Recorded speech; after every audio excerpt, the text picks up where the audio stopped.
কি হয়েছে? আজ তো হোলি, আমাকে একটা নতুন জামা কিনে দাও না, পরে রং খেলতে যাব। কি হোলি খেলতে যাবি নতুন জামা পরে?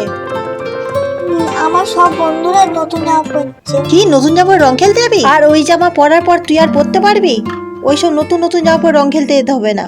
ঘরে অনেক পুরোনো জামা আছে, আমি বার করে দিচ্ছি, দাঁড়া। ওইটা পরে রং খেলতে যাবি, তুই একটু দাঁড়া, আমি নিয়ে আসছি। এটা 5 বছরের পুরোনো জামা, এটা তো আর পরতে পারবি? এটা রং খেলে আবার ফেলে দিবি, এনে ধর। হ্যাঁ, আমাকে এই 5 বছরের পুরনো জামাটা পরে আমাকে রং খেলতে যেতে হবে?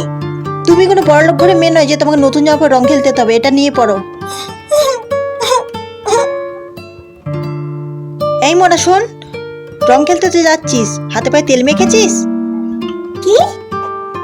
যা ওখানে হাতে পায়ে ভালো করে সর্ষের তেলটা মেখে নিবি, যা ভালো করে। কি সরষের তেল? রং লাগলে তাড়াতাড়ি উঠে হবে, যা, বুঝেছিস? ঠিক আছে।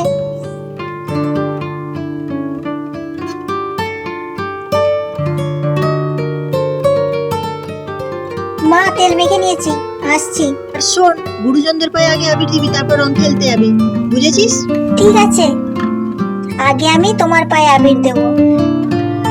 আর শোন, বেশি করে রং খেলার দরকার নেই, তাড়াতাড়ি বাড়ি ফিরবি, নইলে আবার জ্বর হয়ে পড়ে থাকবি। আচ্ছা ঠিক আছে মা, আসছি, বাই।